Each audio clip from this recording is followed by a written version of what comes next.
How about the Detroit Lions? The Lions' first win.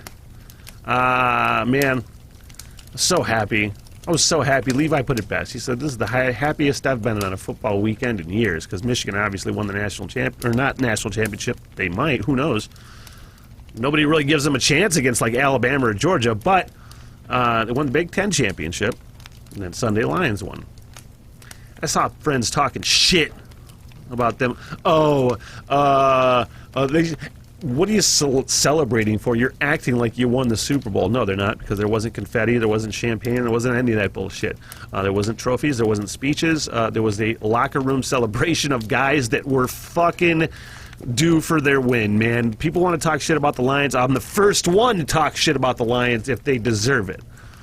But damn it, you know, I fucking watched this team my whole life.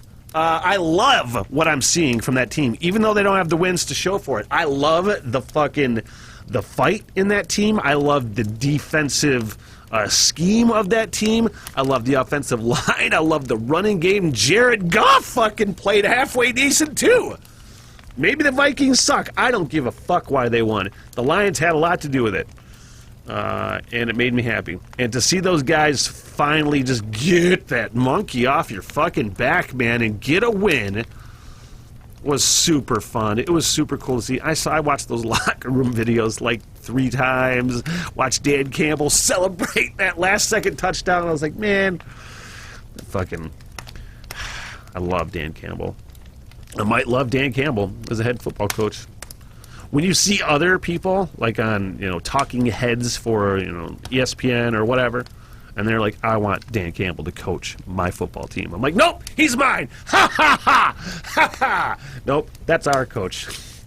He reminds me of not Bill Belichick, who I will talk about in a moment. But he reminds me of Bill Cowher. Just that sort of, like, McTaggart called him fucking meathead, you know?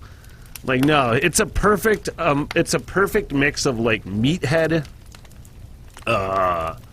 but still, like, smart tactician. He's been pretty fucking ballsy going for things on 4th down. I think he's kind of wrangled himself back in a little bit, but Bill Cowher used to do that same thing. Steelers, too, as an organization, kind of are known for that. But, I mean, I don't want to fucking compare the Detroit Lions to the Steelers. The Steelers are the organization that I look up to. They're my AFC team, you know. Obviously, I wouldn't root for them if they were playing the fucking Lions. Fuck them. But that is what they remind me of. The fucking Pittsburgh Steelers I loved without the talent. Let's get that out of the way. Without the talent. The scheme, the fucking commitment, the attitude to just beat the shit out of guys. Man, and the ballsy play. With smarts and good coaching, like pushing guys off the line, fucking holes, hitting holes, running games. Man, I'm positive about this team. Positive about the future. And I think they could win out. Obviously, they're not going to make the playoffs, but they could win out. All you need is a fucking team with confidence. You have a win or two, and then, who knows, you could ring off 4 more. They're not good, but they play every fucking team's hard, which is the mark of a well-coached team. So people that want to talk shit, man, go ahead and talk shit. That team, you watch. That's my prediction. The Lions will be good again. Very soon. In the next couple, 3 years, they could even compete for a Super Bowl, which would, I don't know if I can handle that. Sure I could. Of course I could. I do want to say, I didn't watch all of the Monday Night Football game last night. I caught the very tail end of the game.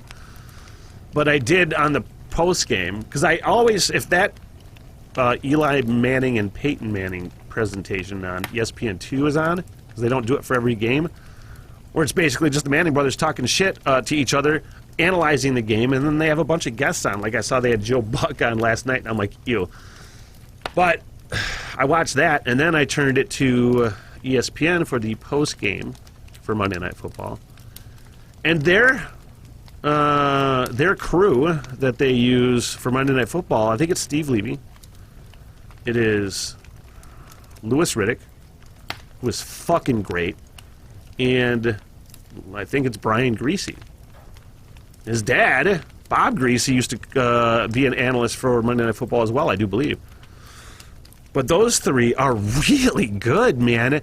And just the presentation right now that ESPN has for Monday Night Football, combined the ESPN 1 and the Manning Brother ESPN 2 presentation, those combined are the best fucking football coverage ever. Probably ever. Just the ability, first of all, this smart football talk that you have on the ESPN 1, traditional Monday Night Football commentary.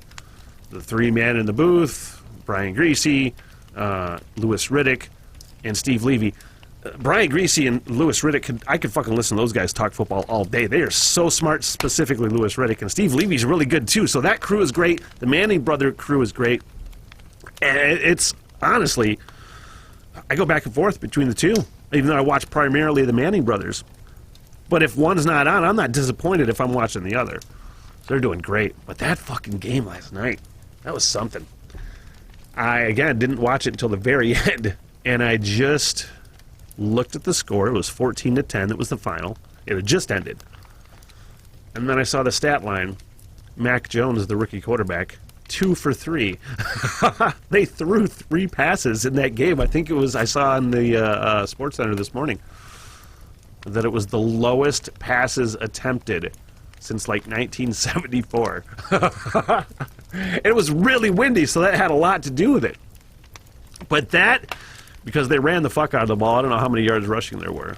But that was the most Bill Belichick game of all time. That was a mastercraft performance of coaching, where it was just like, it's really windy and we're just going to run the ball. We ain't going to throw shit and we're going to run it down your throat. And that's exactly what he did, man, because they were playing Buffalo, and Buffalo's good. And Josh Allen's really good, but he couldn't do enough. Bill Belichick is a master. People want to talk shit, but there's nobody better. And this whole season is the most Bill Belichick New England Patriots season of all time. They're fucking 9-4 with a rookie quarterback. Shut up. Hey guys, all sorts of stuff. Gonna wrap up the podcast, the What the Hell Everything podcast. I did want to say all the stuff coming up. Rock and Roll Roundtable Season 2 premiere out now. What else? More Sunday morning talk practice. Got another one this Sunday. Hit up patreon.com/we3smiths. More stuff coming to Patreon. Substitute Santa, a We Three Smiths Christmas original. I'm hoping to have that out the beginning of Christmas week. December 20th is the target date for that. And I think I can hit that date. It's going to be really fun. Keep that on your brain. What else? I did say, a casino interview. Tomorrow, have guys on the podcast, be like a special podcast.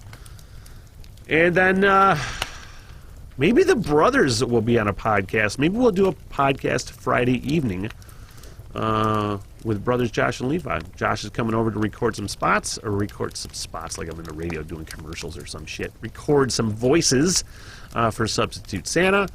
And all kinds of stuff. All kinds of stuff coming up. Hit up patreon.com/we3smiths. Like, subscribe, that whole shebango. And until next time. So long, sucker. Good night, everybody! I am so sorry for everything that has happened. Bye-bye. Yeah, all right, I'll see you guys there. By the bar and get your face, huh? Get me paid, bitch! Sit, boo-boo, sit. Good dog. I love y'all very much! Peace out! Good night, ladies. Good night.